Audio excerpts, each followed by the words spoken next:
उस दिन जो गुरुजी के ड्राइवर के साथ वाली सीट पे बैठते हैं, गुरुजी ने उनको बोला तू गरेवाल दी गड्डी च बैठ और गरेवाल तू इधर बैठ। रात के टाइम जैसे हम जा रहे हैं तो गुरुजी एक छोटे से बेबी की तरह मेरे गोद में सिर रख के और आंखें बंद करके बैठे, और मेरे को अगर नींद भी आ रही है तो मैं सो नहीं रही, मैंने बोल रही हूँ ये पल मैं गंवाना नहीं चाहती। और जैसे ही मैं गुरुजी को प्रेयर करते करते मेरे को लग रहा है मैं इस ज़मीन पे, इस धरती पे नहीं हूँ, मैं तो अर्शों पे हूँ। और जैसे ही मैं प्रेयर कर रही हूँ तो लेटे लेटे सोए सोए गुरुजी मेरे को कहते बाहर देख। मैंने बाहर देखने लग गई। कहते हो लाइट नहीं दिख रही तेनों? और मैं देखूँ, मैंने सोचा शायद दूर कहीं कोई लाइट है। और जैसे ही मैंने थोड़ा ऊपर होके देखा तो गुरुजी ने मेरे को लाइट के दर्शन करवाए। और मैंने देखा ये लाइट कहाँ से आ रही है। वो लाइट गुरुजी की गाड़ी का जो फ्लैग होता था और ज़ज़ की आवाज़ आ रही थी और उस फ्लैग में से वो लाइट निकल रही थी। और जैसे ही मेरे को लगा कि मैं गरेवाल को भी बोलूं कि आप भी देखो, और ये इनको नींद आ गई। और मेरे ध्यान में अगर मैं हिलती हूँ आगे इशारा करने के लिए तो गुरुजी डिस्टर्ब होते हैं जो मेरी गोद में है, और मैं ऐसे ही हूँ तो गुरुजी मैनू कहते रहन दे, उन्होंने नहीं दिखनी। और मैं उसकी काफ़ी देर तक वो लाइट के दर्शन करवाए मेरे को गुरुजी ने। और कुछ देर बाद वो लाइट चली गई। और जैसे ही मैं ऊपर होके देखने की कोशिश कर रही हूँ तो वैसे ही लेटे लेटे गुरुजी मैनू कहते गई होनो।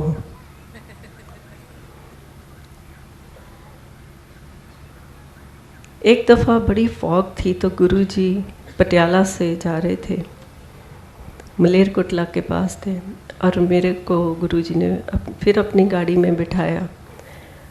और वो फॉग थी तो कुछ भी नज़र नहीं आ रहा था। तो मेरे को लगे मैं तो बादलों में गुरुजी के साथ, और हर टाइम मन से यही निकलता कि बस गुरुजी अब और नहीं चाहिए, ये सफ़र तो मेरा ख़त्म ही ना हो। और मलेरकोट ले गए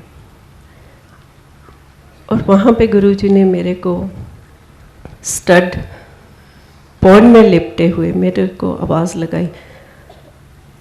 मैं हमेशा पीछे ही बैठते थे, कभी कोशिश नहीं की आगे आगे गुरु। और इतने गुरुजी की मेहर रहमत, इतना प्यार दिया, और आवाज़ लगा के बुला लेते थे और कहते रिम्पल इधर आ। और मेरे को कभी आंटी नहीं बोला गुरुजी ने, भैने बोलते थे या रिम्पल बोलते थे। इधर आ, तेनों डायमंड का शौक है। और मेरे को इंग्लिश पॉन्ड में लिपटे 2 स्टड्स दिए जो पीकॉक की शेप में, ऐसे टॉप्स मैंने कभी नहीं देखे। वो प्रसाद दिया गुरुजी ने। और गुरुजी ने हमेशा बहुत ही भ्रम निकाले। जैसे कभी कुछ लंगर खा रहे हैं तो गुरुजी ने एकदम बुलाया, आके दबाओ, बाहर से आए हैं और अपने सॉक्स उतार के आए हैं, और लगा अभी हाथ धोने हैं, या गुरुजी के साथ गाड़ी में भी हैं, लगा नहीं अभी मेरे हाथ साफ नहीं है। तो हमेशा गुरुजी उसी टाइम जब आपके मन में ऐसी बातें होती थी तो उसी टाइम कुछ ना कुछ ऐसा करवाते थे, और मन में रहता कि गुरुजी मेरे हाथ तो धोए नहीं। तो वहाँ से ये हुआ कि ये हमारी बाहर की सफाई की कोई गुरुजी नहीं देखते थे, वो तो अंदर का देखते थे। और कहते थे मन होवे चंगा तो नलके दा पानी भी गंगा, जो कि बहुत बड़ी बात गुरुजी ने हमें सिखाई। और इन चीज़ों को अगर आप अपनी डेली रूटीन की, एक दफ़ा तो दिन में मेरी रिक्वेस्ट है कि आप ज़रूर इन चीज़ों को जो गुरुजी की कही हुई है इनको एक दफ़ा अपने ही मन में रिपीट करना। मन होवे चंगा तो नलके दा पानी भी गंगा, और दूसरा मूर्खा के हम दास। मूर्ख कौन है जो बहस करता है, जो ईगो से भरा हुआ है। और मूर्ख की तो एक डेफिनेशन या एक चीज़ नहीं है, आप किसी भी चीज़ पे कर लो। और वो प्रैक्टिकली हमें गुरुजी ने सिखाए। एक दफ़ा एक आंटी आई और उसको लेके भी हम ही आए। जब आए तो वो, जब गुरुजी बुलाएं तो वो आगे जाके मतलब गुरुजी के सामने बैठ जाए, गुरुजी कुछ बात करने लगे तो वो सुनने की कोशिश करें। उस टाइम गुरुजी बड़ी लिबर्टीज़ देते थे, डांट कम लगाते थे और बड़े जैसे एक फ्रेंड की तरह होते थे। और हमने हमारी शुरू से ही गरेवाल की और मेरी आदत है, हम पीछे होके बैठ जाते थे। और हमने उसको लाइक विश करनी तो कुछ देर तो उन्होंने हमें जवाब दिया, फिर जैसे ही हमने विश करनी उन्होंने जवाब ही ना देना। थोड़े दिन हमने भी छोड़ दिया विश करनी और उन्होंने गुरुजी को हमारी शिकायत लगा दी कि ये तो मैनू विश ही नहीं कर दे। और गुरुजी मेरे को कहने लगे तू इन्होंने विश नहीं करती। मैं कहा गुरुजी ये जवाब ही नहीं देंगे। कहते कोई ना भैने कर दिया कर। और मैंने फिर अगले दिन से विश करनी शुरू कर दी। 2-4 दिन की और फिर उन्होंने नहीं जवाब दिया और कुछ दिन हम करते रहे, फिर हमने छोड़ दी और उन्होंने फिर गुरुजी को शिकायत लगा दी। और फिर गुरुजी मेरे को कहने लगे तू फिर नहीं इन्होंने विश कर दी। मैं कहा गुरुजी जवाब तो देंदे नहीं, मैं तो 2 दफ़ा भी कर दी है। कहते फसली बटेरे है ते मूर्खा के हमदास। और इन चीज़ों से गुरुजी ने बहुत कुछ सिखाया, बहुत कुछ। सो ये चीज़ें हैं मूर्खों के हमदास, मतलब बहस ना करो, ईगो ना लाओ और अपना अंदर साफ करो, बाहर का ना देखो। और गुरुजी ऐसे थे जो कर्म काटते थे और वो भी उन्होंने हमें दिखाए। मेरी मदर को बहुत कुछ दिखाया, शिव जी के दर्शन कराए, गुरु नानक देव जी के दर्शन कराए। माफ़ करना मैं तो बहुत टाइम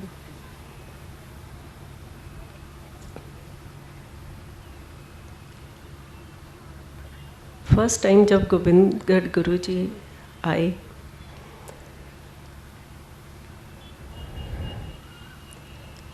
तो अगले दिन वहाँ अर्ली मॉर्निंग बैकयार्ड पे स्नेक्स थे और वो जैसे वहाँ पे हमारे कुछ लगा हुआ था, प्लांट्स वगैरह थे, तो उनमें ऐसे लगता था जैसे वो डांस कर रहे हैं। और हमारे जो वर्कर्स थे भागे हुए आए, कहने लगे कि सांप हैं जी, वो लड़ रहे हैं और बड़े बड़े बड़े सांप हैं। और जग्गी भाग के गए, कहने लगे इन्होंने मारना नहीं।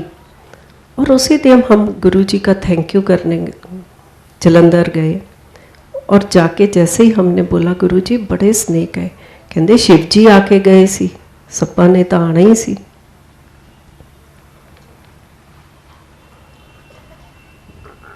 और जो गोविंदगढ़ घर है वो मैं हमेशा कहती हूँ ये गुरु जी का घर है। और वो टाइम ऐसा था कि हम एक दिन मैं घर में नहीं थी और जब कभी भी हम गोविंदगढ़ से निकलते थे, वो तो एक छोटा सा टाउन है और हम चंडीगढ़ पटियाला या कहीं भी जाते तो मॉर्निंग जाके रात तक ही वापस आते। और उस दिन पता नहीं क्या हुआ कि जल्दी वापस आ गए, 2-4 घंटों में ही वापस आ गए। आके देखा तो एक कमरे में गुरुजी लेटे हुए हैं और जो सुदामा है उसका फादर, सुदामा गोविंदगढ़ से गया हुआ है जो जलंधर में है, और उसका भी मैं बाद में बताती हूँ। उसका फादर हमारे पास कुक था, तो वो गुरुजी के पास बैठा, उनका दोबारा है और वो हिंदी बोलता था। उसकी बातें गुरुजी को नहीं गुरुजी तो खैर सब कुछ समझते थे, पर जो बोल रहा था गुरुजी हूँ हूँ कर रहे थे और जो गुरुजी बोल रहे थे उसको समझ नहीं आ रही थी। और जैसे ही मैं जाके पहुंची तो मेरे को लगा ओहो, अगर मेरे को पता होता तो आज मैं घर से निकलती ही क्यों। और ऐसे ही गुरुजी हमेशा कहते थे, और मैं हमेशा कान पकड़ के गुरुजी से माफ़ी मांगती हूँ, कभी किसी चीज़ की मन में हो ना आए, क्योंकि वो मैं नहीं, वो गुरु है। गुरु कहते थे तुस तो मेरा परिवार हो। और ये बात छोटी नहीं है, अगर इस बात को समझो सोचो तो बहुत बड़ी बात है। गुरु के परिवार का हिस्सा होना, ये तो आपका जन्मों जन्मों का गुरु के साथ साथ है। और गुरु ने कई चीज़ें ऐसी दिखाई भी हैं और बताया भी है कि कैसे जन्मों का, और गुरुजी ने कहा भी है पिछले जन्म जैसी, और वो वैसे ही उन्होंने पिछला जन्म भी दिखाया। और हमेशा गोविंदगढ़ घर को बोलते थे गवर्नर हाउस। और हम जो गुरुजी का मतलब है, ये नहीं कि वहाँ के कोई हम गवर्नर हैं, गवर्नर तो गुरुजी ने उसको ब्लेस किया। और मैं हमेशा कहती हूँ कि वो एक ब्लेस्ड घर है, वो मेरे को रहने के लिए गुरुजी ने जगह दी है, वो गुरुजी का है, मेरा कुछ नहीं है। और आज भी हम तो यहाँ होते हैं, गुरु यहाँ लाने वाले भी हमें गुरुजी हैं। 10 साल जब हम गुरुजी के साथ थे, यहाँ आने से पहले, उस टाइम गुरुजी ने हमें बोल दिया था ਤੁਹਾਨੂੰ भी दिल्ली ले जाना है। और मैंने सोचना जहाँ गुरुजी हैं, गुरुजी के बिना तो ज़िंदगी कुछ है ही नहीं, जहाँ गुरुजी वहाँ हम। और जहाँ अगर गुरुजी दिल्ली गए तो एक छोटा मोटा फ्लैट हम लेंगे, तो वह हमारा हो गया, तो ऐसे ही हम भी दिल्ली वाले हो जाएंगे। और ये नहीं पता था कि हमें परमानेंट यहाँ और वहाँ वो हमारा हॉलिडे होम हो जाएगा।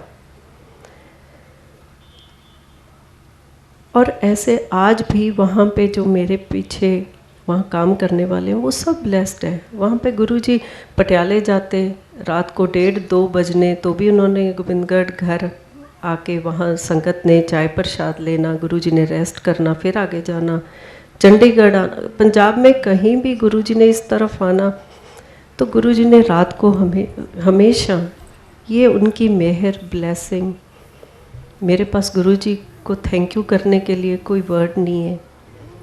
गुरुजी ने गोविंदगढ़ होके आना, और सारी संगत ने, कोई कहीं सो रहा है, कोई बाहर लॉन, गर्मियाँ हैं तो बाहर लॉन में है।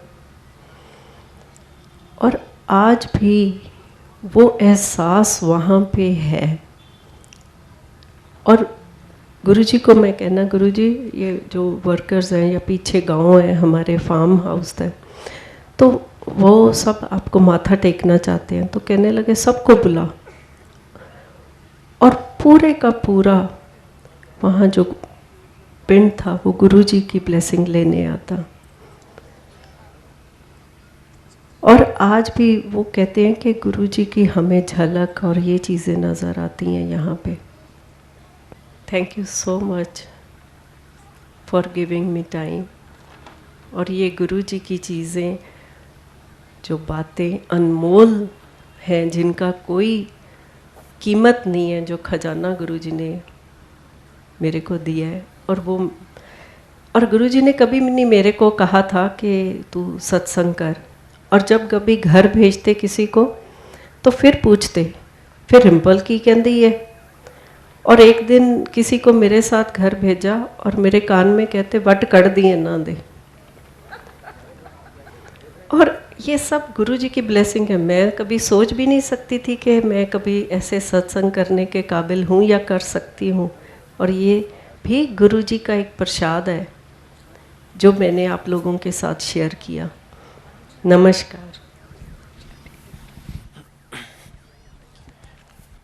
जय गुरु जी। रिम्पल आंटी का सत्संग रोकने की हिम्मत मुझ में नहीं थी। मैं यकीन दिलाता हूँ कि मैंने पहली बार सुना और दोबारा मौका मिलेगा तो आंटी से रिक्वेस्ट करूँगा।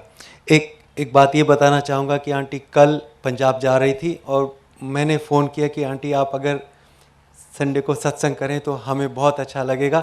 आंटी ने 1 मिनट नहीं लगाया, अपनी ट्रिप कैंसिल कर दी और उन्होंने आज हमारे बीच में आके सत्संग किया। जय गुरु जी। 2 बातें जो बहुत ज़रूरी हैं, एक तो ये कि गुरुजी महाराज ने कभी भी अपनी संगत को पाखंड में नहीं पड़ने दिया, ऐसी कोई चीज़ नहीं बताई।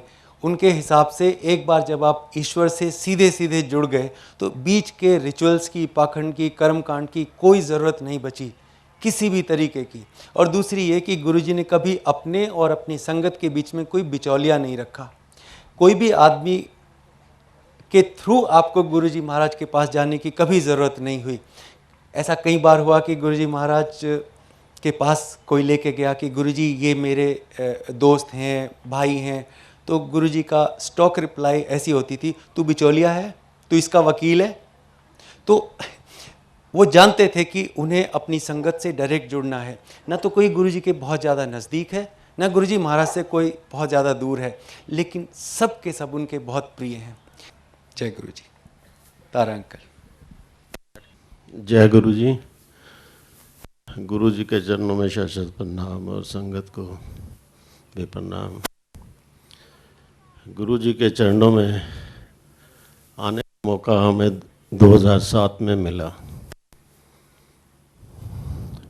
और तब से गुरु जी ने कितनी कृपा की कि मैं व्याख्यान करता रहूं तो शाम हो जाए। पर जो मैं हुक्म हुआ है कि वो सत्संग जो मेरे साथ गुरु जी ने कृपा की है लेटेस्ट, वो आपको सुनाऊं। मेरे को पेट की कोई प्रॉब्लम थी 2005 से, तो काफ़ी इलाज करवाया और ठीक नहीं हो रही थी। कभी आयुर्वेदिक, कभी एलोपैथिक, पर वो ठीक नहीं हो रही थी। कोई भी प्रॉपर डायग्नोज नहीं हो रहा था। इस साल जुलाई में मैं अचानक उठ के डॉक्टर के पास चला गया। घर में भी किसी को नहीं बताया। वहाँ से मैंने बताया कि मैं इधर आया हूँ। डॉक्टर ने मेरे को कुछ टेस्ट करवाने के लिए कहा, तो फिर मैंने घर में बताया कि ऐसे ऐसे दवाई करके करनी है। तो मैं गया, टेस्ट में कुछ ग्रोथ सी आई। डॉक्टरों को लगा कि ये ग्रोथ कैंसरस हो सकती है, तो उन्होंने उसकी एक पीस ले लिया और वो बायोप्सी के लिए भेज दिया। बायोप्सी में आया कि शायद ये कैंसर नहीं हो सकता, पर चांसेस हैं, क्योंकि ये बहुत छोटा पीस है। ये इसका जब तक पूरा पीस नहीं निकाला जाएगा तब तक ये कंफर्म नहीं है कि ये क्या चीज़ है, ये पॉलिप है, ट्यूमर है कि कैंसरस क्या चीज़ है। उसके बाद उन्होंने एक और टेस्ट मेरा किया। वो टेस्ट करवा के जब मैं डॉक्टर को दिखाने गया, वो एक किस्म का घबरा गया। उसने मेरे साथ बात नहीं की। उसने कहा आप जाके इमीडिएटली सर्जन से मिलिए। तो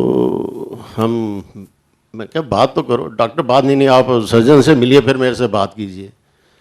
सर्जन कहने लगा कि ये जो है आपका ये कैंसरस हो सकता है, पर इसको निकालना बहुत ज़रूरी है। पर यहाँ पे इंडिया में इसका प्रोसीजर बहुत लंबा है।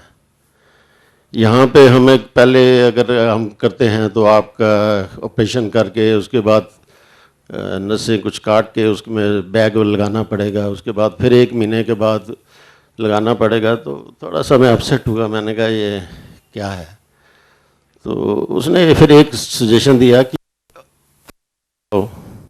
इंडिया से बाहर, इंडिया में ये एक टीएम ऑपरेशन है, वो इंडिया में पॉसिबल नहीं है, पर यूएसए, जर्मन में, इंग्लैंड में, सिंगापुर में ये है। तो मैंने कहा ये यार ऐसे जीने से, ट्यूब लगने से, तो मैं गुरुजी को अरदास की। मैंने कहा गुरुजी अगर करना है तो ठीक, नहीं तो अपने पास बुला लो। यहाँ भी आपके मंदिर में, वहाँ भी आपके चरणों में रहेंगे। तो मैं ऐसे नहीं जीना चाहता। या तो बिल्कुल ठीक कर देना या अपने पास बुला लेना। तो अब हमने 2-4 ईयर में गंगाराम में भी डॉक्टरों को कंसल्ट किया। वो टीएम एक ऐसा ऑपरेशन है कि हिंदुस्तान में कहीं होता ही नहीं। किसी डॉक्टर को इसके बारे में पता ही नहीं कि ये क्या चीज़ है। गंगाराम का जो सीनियर हेड है उसको हमने कंसल्ट किया, कहता वो टीएम होता क्या है। यूएसए से एक डॉक्टर आया, उसने कहा कि ये ऐसे है पर यहाँ मशीन अवेलेबल नहीं है। चलो फिर हमने फिर एक और टेस्ट कराया। हाँ, उसके टीएम के जब उसने हमें कहा कि आपको ऑपरेशन करना चलेगा तो हम गुरुजी के आए। गुरुजी के आज तक लंगर खाते थे, हर चीज़ खाते थे, पर वो उसकी एक रूटीन सा बन गया था कि ये लंगर खाते हैं, गुरुजी की ब्लेसिंग है, पर वो जो अंदर से एक फीलिंग आती थी शायद वो हम भूल गए थे कि हाँ जी खा लिया ये चलता था। पर उस दिन आए, हमें सुना हुआ था कि गुरुजी डबल डबल चाय प्रसाद देते हैं, लंगर कराते हैं जब वो बीमारियां दूर करने लगते हैं।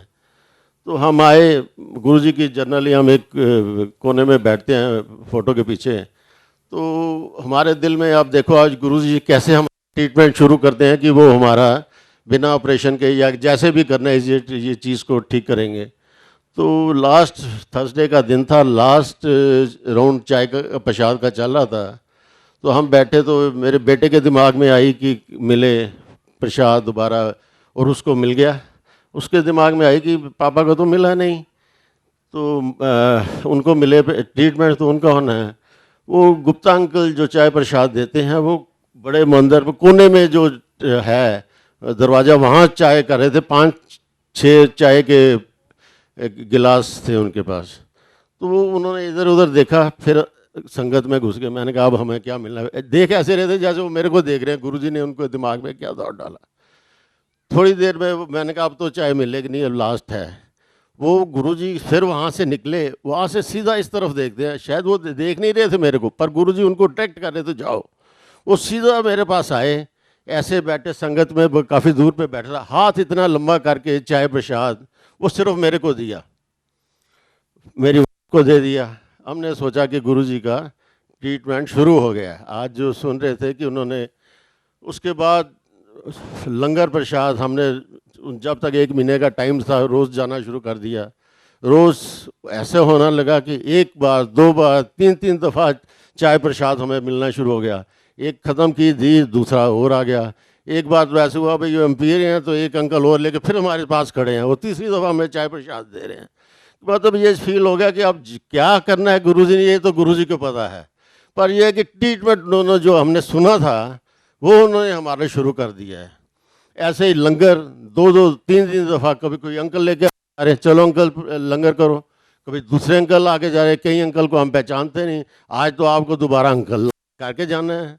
ऐसे ऐसी बातें हमारे साथ होने लगी। एक लंगर करके उसके बाद डबल लंगर मिल रहा है, 2 की 4 ऐसा गुरुजी ने वो सुना था, वो ट्रीटमेंट शुरू हो गया। फिर डॉक्टर ने एक टेस्ट कराया, एमआरआई हमें बोल करने के लिए कहा। एमआरआई में जो थी उसमें कंडीशन कुछ और आ गई, तो उसके बाद एक और अल्ट्रासाउंड था, वहाँ कराने गए। तो अल्ट्रासाउंड करने के बाद वो डॉक्टर कहता है ये तो रिपोर्टें सब चेंज है, ये कराया कहाँ, अभी 1 दिन पहले कराया था। उस दिन से हमें रियलाइज़ कर लिया कि गुरुजी ने ट्रीटमेंट करके इसको काफ़ी सिंप्लीफाई कर दिया है। तो हमने in the mean time Singapore foreign में कांटेक्ट करने शुरू कर दिए डॉक्टरों से कि हमें जाना पड़ेगा ऑपरेशन करवाने के लिए। तो लास्ट टाइम जब हम उसके करवा के गए, एक सारी रिपोर्टें इकट्ठी करके डॉक्टर के पास गए, उसको डॉक्टर को दिखाई, तो वो कहता है अब ये है कि इस रिपोर्ट से ये तो नहीं लगता कि कैंसर है, पर जब तक ये पूरी बायोप्सी ना हो, कि पीस बहुत बड़ा है, होने के चांसेस काफ़ी हैं। तो मैं कोशिश करता हूँ कि ऐसे सर्जिकली यहाँ से काट देता हूँ, पर उसमें रिस्क है। तो मेरे बेटे ने गुरुजी का बैच लगाया हुआ था। एक सत्संग मेरे को याद था, जो एक अंकल अपनी वाइफ को दिखाने गए तो डॉक्टर को बार बार वो बैच दिखा रहे थे। तो वो एम्स का डॉक्टर था। मैंने कहा डॉक्टर साहब ये हमारे गुरुजी हैं। तो ऐसे पास जाके देखता है बैच को, 1 मिनट वापस भेजता है, अपने जूनियर को कहता है यार इनको एम्स में अपने उसके साथ किसी के पास ना भेज दूँ। कहता है जी भेज दो। उसने उसके कहता है 1 घंटे बाद कॉन्टैक्ट किया। हमने एम्स में कॉन्टैक्ट किया।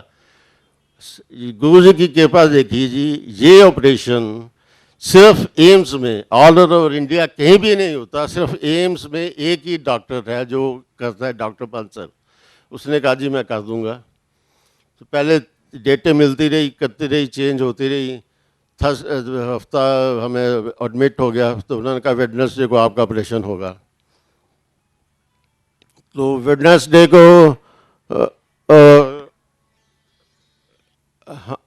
ऑपरेशन, उस दिन मेरे अचानक शुगर लेवल हाई हो गया, तो उन्होंने कहा जी शुगर लेवल हाई है, आज आपका ऑपरेशन नहीं हो सकता।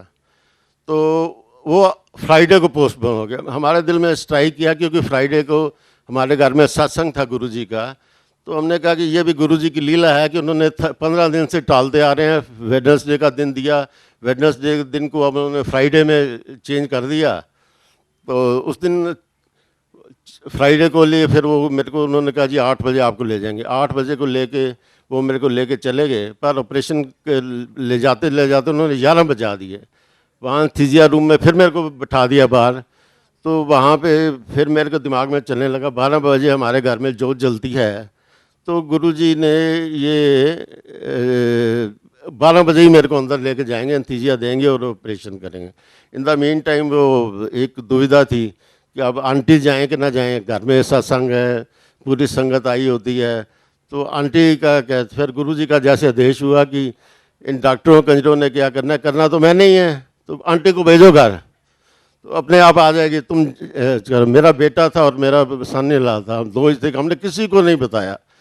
वहाँ जो मेरी आंटी चली गई, घर चले गए, हमारे घर में सत्संग हुआ। मैंने कहा सोचा था कि लंगर करके आ जाना, पर वो ऐसे गुरुजी की महिमा रही कि वो 6-7 बजे तक घर में ही रही, सत्संग उधर होता रहा।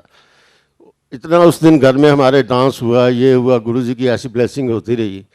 तो उसके बाद जो है कि मेरा ऑपरेशन उन्होंने 12 बजे मेरे को एनेस्थीसिया के अंदर लेके गए, जब हमारे घर जोत जलने का टाइम होता है 12 बजे उन्होंने किया। और उसकी जितनी देर हमारे घर में सत्संग का टाइम होता है, तकरीबन उतनी देर मेरा ऑपरेशन चलता रहा, वो सक्सेसफुल हो गया। उसके बाद डॉक्टर को मैंने थैंक्स किया, कहता नहीं थैंक्स नहीं, क्योंकि अभी इतना बड़ा पीस है मैं कर नहीं सकता, ये तो ऑपरेशन हुआ, अब इसकी बायोप्सी आएगी तो मैं आपको बताऊंगा।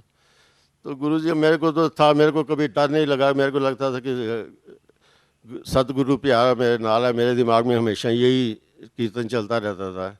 तो फिर वो बायोप्सी रिपोर्ट आई तो उसमें बिल्कुल ठीक हुआ, गुरुजी की कृपा से कोई भी दिक्कत नहीं। सिर्फ एक मैं जो चीज़ कहना चाहता हूँ, जो मैंने रियलाइज़ किया है, यहाँ के मंदिर के लंगर को, किसी चीज़ को आप don't take it for granted कि मिल गया। अगर आपको 2 बार 3 दफ़ा मिलती है, इसका मतलब कोई काज है कि आपको मिल गया, बिना मतलब कि आपको कभी भी दोबारा चीज़ नहीं मिलेगी। ये मिल रही है, हमें 3-3 दफ़ा मिलती थी, 4-4 दफ़ा मिलती थी, 6-6 चपाती रोटी खाने को मिलती, जगह नहीं होती थी, इतना हलवा मिलता था, वो तो खा जाता था। मैं ये समझ के कि प्रसाद है ये। और गुरुजी ने कैसे उस सारे कैंसर ट्रीटमेंट को एकदम कैसे माइल्ड ख़त्म कर दिया। जय गुरु। जय गुरु जी। सबीना आंटी। गुरुजी की संगत को प्रणाम। 95 में हमें पता चला कि कोई बाबा आए हैं, वो क्योर करते हैं। मेरा बेटा उस टाइम बहुत छोटा था, करीबन 7 साल का, और हर महीने उसको बहुत तेज़ बुखार होता था और रीज़न पता नहीं चलता था। He was resistant to all antibiotics except 1। तो मेरी डॉटर के पैदा होने के बाद मेरी टांगों में इस तरीके से दर्द रहती थी कि हिप से टोज तक इतनी दर्द, मैं चल नहीं पाती थी विदाउट पेन, और एक्सक्रूशिएटिंग पेन। तो जब मौका लगा, तब गुरुजी ने जब हुक्म दिया, तब हम पेश हुए उनके दरबार में। और उस दिन गुरुजी ने बोला कि मेरे साथ कहीं चलो। वहाँ कहीं भक्त के घर वो गए और उन्होंने दरवाज़ा वहाँ बंद कर दिया। मैं वहाँ खड़ी रह गई और सोचा कि यहाँ तो बारी आएगी नहीं। उस दिन इतना भी पता चला कि गुरुजी के दरबार में कोई आज का आया और कोई करीबन 30-40 साल पहले का आया, कोई उसमें कोई अंतर नहीं है। Everybody is equal in Guruji's eyes. तो मैं हड़बड़ा के उस दिन जब बैठ गई, एकदम से गुरुजी आए और उन्होंने इशारा करा कि खड़ी हो। मैं खड़ी हुई तो मेरे को कहते हैं 10। मैंने कहा जी मेरा मुंडा। कहते हैं ओदी छड़, तू अपनी 10, तेनू की प्रॉब्लम है। मैं कहा जी मेरी टंगा बहुत दर्द कर दिया ने। कहते हैं आज तो बाद नहीं होएंगी। इन्नी देर इत्थे बैठी रही, दर्द हुई। मैं सडनली रियलाइज़ करा कि मैं कब ज़मीन पे चौंकड़ी मार के बैठ गई, जो कि मैं बैठ भी नहीं सकती थी विदाउट पेन। मेरे को खुद ही नहीं पता चला कि मैं कब बैठ गई। वो दिन है और आज का दिन है, वो दर्द कभी लौट के नहीं आई। फिर उन्होंने बोला मुंडे दा 10। मैंने उनको कोई डिटेल्स नहीं दी, सिर्फ इतना बोला गला खराब रहता है। कहते सोने का ओम पहना दे तो चौल छड़ दो। मैं क्या गुरु जी जॉइंट फैमिली है। अच्छा फिर तू, तेरा घर वाला, तेरे दोनों बच्चे उम्र भर चौल या चौरली कोई बनी कोई चीज़ ना खाओगे ना वरतोगे। दिल में मेरे एकदम से एक ख्याल आया कि इतने छोटे बच्चे को अब गोल्ड चेन पहना के मैं ओम पहनाऊँ, तो एकदम हंस के मुझे कहते हैं पीले धागे विच पहना दें। फिर that day I just thought कि he can read minds, but I wasn't sure. I went to thank him in Jalandhar. तो वहाँ पे उन्होंने हुक्म दिया कि रात को वापस दिल्ली नहीं जाना, अपनी बहन के घर जाओ लुधियाना, वहाँ पे रहो और कल फिर आओ। मैंने एक चाय प्रसाद सर्व कर रहे थे, उनको पूछा कि दरबार किस समय खुलता है। उन्होंने बोला दरबार तो 10 बजे खोल देते हैं सुबह, गुरुजी अपनी सीट पे 11 बजे आते हैं। अगले दिन हम 11 बजे पहुँचे, वहाँ कोई नहीं था मंदिर में। गुरुजी पूरे अपने चोले में सिंहासन पे बैठे हुए। मैं अंदर आई तो मुझे कहते हैं aunty you are late, what were you doing all this while. 2 आलू दे wait I will tell you. 2 आलू दे परौंठे खाधे, 1 कटोरी दही दे नाल, ਅੱਧਾ ਗਲਾਸ ਪਾਣੀ ਪੀਤਾ, ਟੇਬਲ ਤੇ ਰੱਖਿਆ, ਟਾਇਲਟ ਗਈ। ਉਸ ਤੋਂ ਬਾਅਦ ਭੈਣ ਦੇ ਪਿੱਛੇ ਵਾਲੇ ਕਮਰੇ ਵਿੱਚ ਤੇਰਾ ਕਾਲਾ ਸੂਟਕੇਸ ਪਿਆ ਸੀ, ਤੂੰ ਕੁੜੀ ਦੀ ਡਰੈਸ ਚੇਂਜ ਕੀਤੀ, ਤੈਨੂੰ ਪਸੰਦ ਨਹੀਂ ਆਈ ਸੀ ਆਪਣੀ ਕੁੜੀ ਦੀ ਡਰੈਸ। ਫਿਰ ਤੂੰ ਸਾਰੇ ਕਮਰਿਆਂ ਵਿੱਚ ਜਾ ਕੇ ਸਭ ਨੂੰ ਕਲੈਕਟ ਕੀਤਾ, ਟੇਬਲ ਤੇ ਜੋ ਅੱਧਾ ਗਲਾਸ ਛੱਡਿਆ ਸੀ ਉਹ ਪਾਣੀ ਪੀਤਾ, ਫਿਰ ਟਾਇਲਟ ਗਈ। ਉਸ ਤੋਂ ਬਾਅਦ ਗੱਡੀ ਵਿੱਚ ਬਹਿ ਕੇ ਪੂਰਾ 1 ਘੰਟਾ ਲੇਟ ਆ ਰਹੀ ਹੈ, ਗੁਰੂਆਂ ਨੂੰ ਵੇਟ ਨਹੀਂ ਕਰਾਈਦਾ। आई वॉज सो डम स्ट्रक कि एक सीक्वेंस मैं शायद कभी आगे पीछे कर जाऊं, लेकिन गुरुजी ने उस दिन सीक्वेंस बिल्कुल ठीक दिया।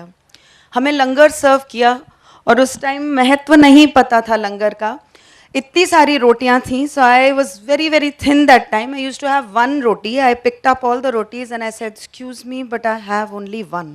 उन्होंने ऐसे सारी परोठियाँ मेरे हाथ से ली और ज़ोर सी थाली पे वापस रखी and he said eat this, it is your medicine. उस टाइम के बाद मैंने गुरुजी को बताया कि मेरा हीमोग्लोबिन नीचे जा रहा था। मैंने कहा गुरुजी 8 हैगा। कहते 8 नहीं 6 है। कोई ना फिक्र ना कर, 12 हो जाओ। मैं मुड़ी और मेरी पीठ पे ज़ोर से उन्होंने एक ठाकी मारी। 1 महीने बाद मैंने चेक कराया, इट वाज 11.6। इससे पहले मेरी लाइफ में इतना कभी नहीं हुआ था हीमोग्लोबिन। गुरुजी ने मुझे बोला जे मैं तेनों दसांगा तेनों की है, तेरे पैरों तले ज़मीन खिसक जाएगी। मैं क्या गुरुजी मैनू कुछ ना दसना, मैनू कुछ पता करन दी लोड़ नहीं, मैनू पता है तुसी सब कुछ ठीक कर सकते हो, मैनू बस क्योर कर देना। मेरे को 5 साल गुरुजी ने 9 दर्शन का हुक्म दिया। संगत का महत्व भी उन्होंने बताया। मेरे हस्बैंड ने उनसे पूछा कि गुरुजी आप बार बार ये क्यों बोलते हो कि तू खड़ के सुना, मैं तेरे वास्ते की कल्याण किता है। उस टाइम हम नए थे तो ये थोड़ी सी हिम्मत पता नहीं कहाँ से आ गई। ही सेड जब एक जना बोलता है दूसरा जना सुनता है, मैं कोई प्रवचन नहीं करता, मेरे ब्लैसिंग देने दे बड़े तरीके ने, ਉਹਦੇ ਵਿੱਚ एक यह तरीका भी है, जो बोलता है उदा भला, जो सुनता है उदा भी भला। 5 साल के बाद मेरे दिमाग में एक गुरुजी के साथ बात आई कि गुरुजी मेरे को एक फ़ोटो आपकी चाहिए और मैं किसी से मांगूंगी नहीं। गुरुजी के बारे में कभी भी मीडिया में देना अलाउड नहीं है, चाहे वो न्यूज़पेपर हो चाहे वो टेलीविज़न हो। एक मैगज़ीन में गुरुजी की फ़ोटो आई जो कि बाद में उन्होंने बताया मैं कीचड़ च उतर गया। वो फ़ोटोग्राफ मैंने बिना किसी को बताए एक अपने बेड साइड ड्रॉर में रख ली।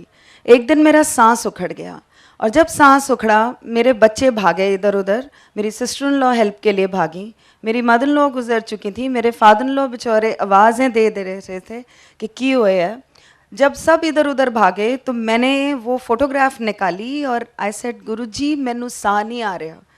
And I felt a strange sensation at the back of my neck and I felt कि किसी ने मेरे लंग्स खोले और मुझे सांस आया। फिर भी मुझे हॉस्पिटल ले जाया गया और वहाँ ऑक्सीजन मास्क मेरे नाक पे लगा हुआ था। तो मैंने इशारे से नर्स को पूछा मैं कहाँ हूँ। She said ICCU। दिमाग में आया कि जब मेरा अंत आया ना मेरा घरवाला कम आया, ना मेरे माँ प्यो, ना मेरे बच्चे, ना कोई होर, सिर्फ मेरा गुरु कम आया। क्योंकि मैंने सबको फ़ोन घुमाए थे और सिर्फ इतना बोला था मुझे सांस नहीं आ रहा। और गुरुजी ने मुझे बहुत साल पहले एक बात बोली थी कि जब इंसान का अंत आता है तो कोई घर वाला काम नहीं आता, सिर्फ गुरु काम आता है, वो ही गति देता है। गुरु ही है जो अपनी कमाई में से तुम्हें आगे जीवन दान दे सकता है और ये शक्ति गुरुजी में है। उसके बाद जब मैं वापस आई संगत में तो मैं लाइन में खड़ी थी और गुरुजी सबको प्रसाद बांट रहे थे। जब मेरी बारी आई, 5 साल मेरा कोई कांटेक्ट नहीं था उनसे। He just saw me and he said क्यों फिर ना घरवाला कम आया, ना माँ प्यो, ना बच्चे, ना कोई और, गुरु कम आया, ले तेरी सेकंड लाइफ ऐश कर। Going back to many years back, मैं ज़मीन पे ऐसे ही बैठी थी तो गुरुजी ने मेरे को बोला तेनू मना किता सी कि स्कूल विच तू जॉब लेती है, तेनू मना किता सी, पढ़ाना नहीं है, तू अपना स्कूल खोलेंगी। तो मैं उस टाइम सोच रही कि मेरी छोटी सी बेटी और इसकी एडमिशन मैंने उस स्कूल में करानी है। अब तो गई एडमिशन, क्योंकि आई कैन नॉट लीव, मेरी बेटी को एडमिशन कौन देगा। तो एकदम से मेरे पास से गुजरे, मेरे को कहते हैं अच्छा चल 1 साल पढ़ा लें फिर छड़ दें। Again he red my mind. और गुरुजी ने स्कूल का नाम फिर मेरे को 2007 में ब्लेस करके दिया था, गुरुजी महाराज पब्लिक स्कूल। वो मेरा फ्यूचर है, लेकिन गुरुजी ने मेरी झोली में डाला। सो अब मेरे दिमाग में वो इफ़ एंड बट नहीं है जो पहले ज़रूर उठते थे। मेरी मदर डायबिटिक थी और मैंने गुरुजी को एक दिन बताया कि वो जलंधर नहीं आती, तो कहते हैं मैं कद कहना कि वो आए, फैमिली ਦਾ ਇੱਕ ਮੈਂਬਰ ਵੀ ਜੇ ਆ ਜਾਏ ਤੇ ਫੈਮਿਲੀ ਦਾ ਪੂਰੀ ਫੈਮਿਲੀ ਦਾ ਕਲਿਆਣ ਹੋ ਜਾਂਦਾ ਹੈ। ਉਹਨੂੰ ਕਿਹਾ ਘਰ ਬੈਠੇ, ਉਹਦਾ ਘਰ ਬੈਠੇ ਹੀ ਮੈਂ कल्याण करना है। मेरी मदर बहुत साल बिल्कुल हेल एंड हार्टी रही, ना उनको कोई तकलीफ़ हुई। और एक दिन गुरुजी ने बोला कि तेरी माँ नू मैं क्योर कर दिता है, तेरी माँ नू मैं बचा दिता है। मैंने अपनी मदर को बोला तो शी सेड मैनू क्यों होया है, मैं बिल्कुल ठीक ठाक हाँ। उनको फिर भी हम लेकर आए, उन्होंने अपना लंगर खाया। अगले 1 हफ्ते में उनको एक रिपोर्ट आई, suspected tuberculosis of the small intestine and rectum colon cancer. फिर उन्होंने लंगर खाया और उसके बाद हॉस्पिटल में एक रिपोर्ट उनकी बिल्कुल ठीक आई। गुरुजी ने उनको बोला जा अपनी डायबिटीज़ ठीक करा ले। जब वो जा अपनी डायबिटीज़ टेस्ट करा ले। जब वो डायबिटीज़ चेक कराने गई तो एक रिपोर्ट आई जिसमें 1:30 1:60 था। मेरी मदर को हमेशा 2:80 2:60 से नीचे कभी रिपोर्ट नहीं आई थी। उन्होंने दोबारा टेस्ट कराया और नीचे आई 99 113। मेरे फादर का लिम्फोमा था जो कि 16 साल पहले डॉक्टर्स ने 3 महीने दिए थे हॉस्पिटल में ज़िंदा रहने के लिए। और मेरे फादर के लिए हम गुरुजी के पास गए कि उनको बोलेंगे, लेकिन हम बिना बोले वापस आ गए। 1 हफ्ते बाद गुरुजी ने ऐसे ही कहीं संगत में हमें लेके गए और वहाँ मुझे बताया कि तेरे प्यो दा कैंसर मैं ठीक कर देता है। हमने तो मुंह से शब्द निकाला भी नहीं था, रिपोर्टें नेगेटिव आनी शुरू हो गई और उसके बाद मेरे फादर की मेमोरी लॉस हो गई। उसके लिए गुरुजी ने चने प्रवाह बताए जो कि किए गए और मेरे फादर आज तक हेल एंड हार्टी हैं, बिल्कुल ठीक हैं। कोई उनको कीमोथेरेपी की ज़रूरत नहीं है क्योंकि कहीं कैंसर आता ही नहीं, रिपोर्टों में कोई बीमारी आती ही नहीं। ये सब गुरुजी का ही दिया हुआ है and we are very thankful to him. जय गुरुजी। जय गुरु जी। जनरल मल्होत्रा। जय गुरु जी। गुरु जी की आज्ञा लेके मैं आपसे कुछ सत्संग करना चाहूँगा।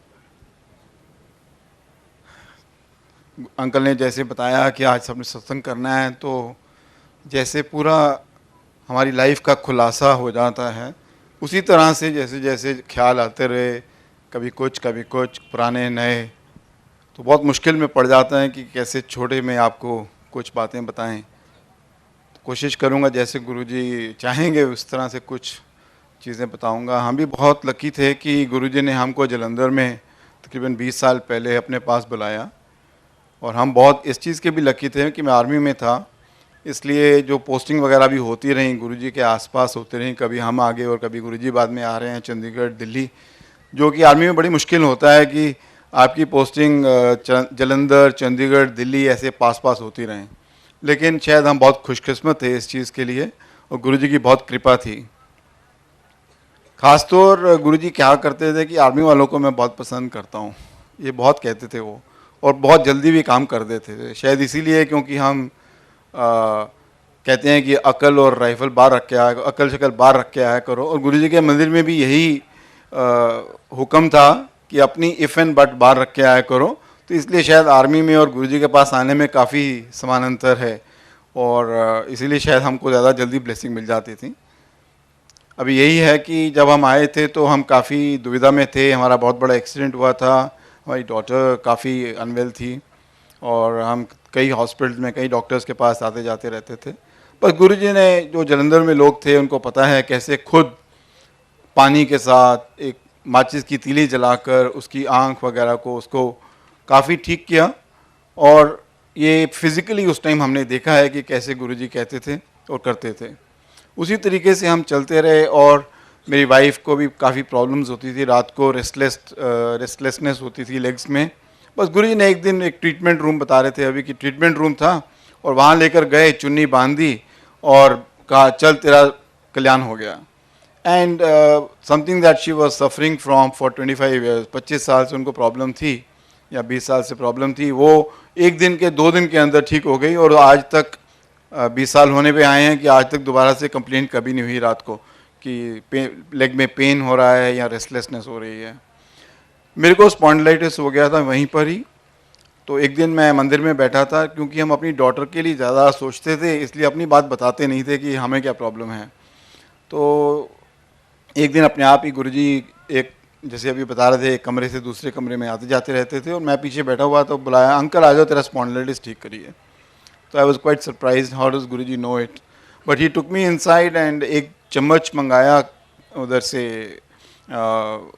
किचन से, और मेरे एक बारी राइट में लगाया, एक बारी लेफ्ट में लगाया और ऐसे थपकी मारी, चलो तेरा स्पॉन्डिलाइटिस ठीक हो गया। So I was already suffering for many months and within a day or two I realize कि मेरे को वो प्रॉब्लम ही दूर हो गई है। मैं नीचे नहीं बैठ पाता था ठीक से, तो वो मैं आराम से बैठने लग गया। और अभी फिर से 20 साल समझ लो कि कभी कंप्लेंट नहीं आई। स्पॉन्डिलाइटिस का पता है आपको, it keeps recurring again and again and again. इस तरह से कई चमत्कार होते रहे हमारे सामने और गुरुजी की ब्लेसिंग्स होती रहीं। 2-3 चीज़ें, 1-2 चीज़ें मैं बताना चाहूँगा जो गुरुजी कहते थे। एक्चुअली जलंधर में जैसे अभी बता रहे थे कि बहुत समय मिलता था गुरुजी के साथ। हम सुबह आ जाते थे 9 बजे, कई बार रात को 9-10 बजे तक उनके पास बैठे हुए हैं, और कम संगत होती थी इसलिए मौका मिलता था बात करने का। That is why we want to share with you कि what Guruji used to say. And उनका एक भी वर्ड है जो कोई बिना मतलब नहीं होता है, उसका बहुत मतलब है, बहुत गूढ़ मतलब होता था, जो कि धीरे धीरे समझ आता कईयों को। तो एक बार ही कहते हैं कि तार न तार मिलाना, फिर देख अपना नज़ारा।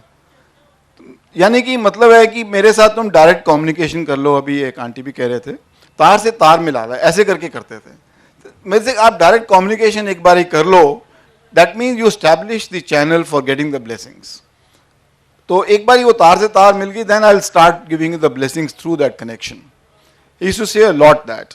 एंड लॉट ऑफ पीपल जब आते थे तो मांगने की कोशिश करते थे, बात करने की कोशिश करते थे, तो वो यही कहा करते थे, मंगो नहीं मनो।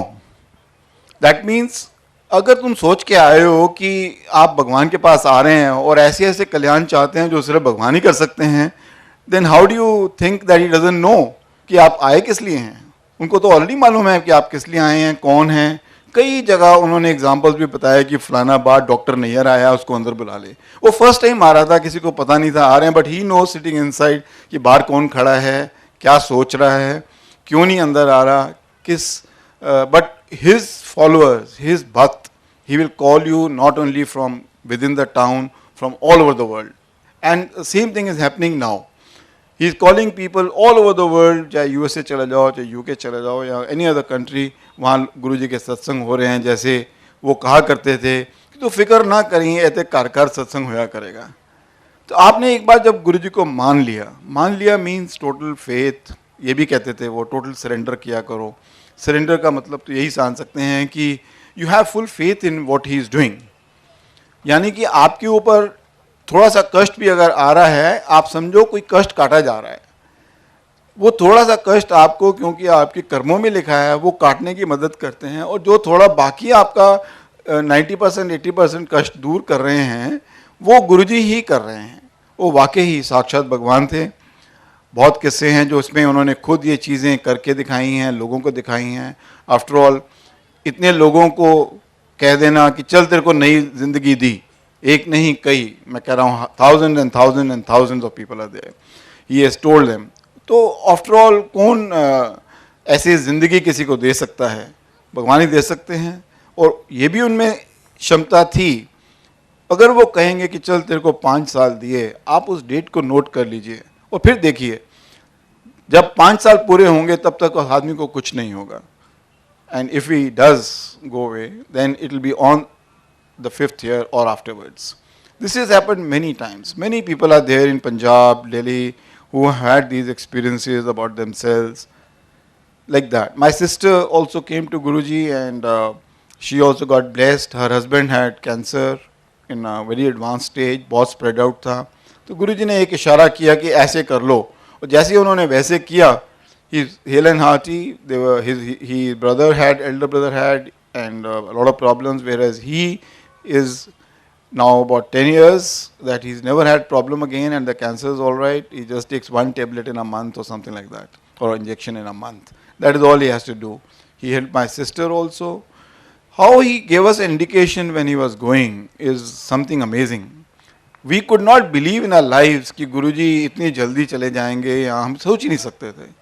एक दिन मेरी डॉटर को उन्होंने 5-6 महीने से एम्पायर स्टेट में बुलाना शुरू किया था, तो पाँव दबा रही थी, तो 2-4 लोग ही थे, तो उन्होंने कहा चल तेनू मुंडा देता. Now she was, after marriage she was doing a post graduation, तो उसने नहीं सोचा था कि मैं will be planning a child as yet, क्योंकि वो बैंगलोर में थी and husband was in Delhi most of the time.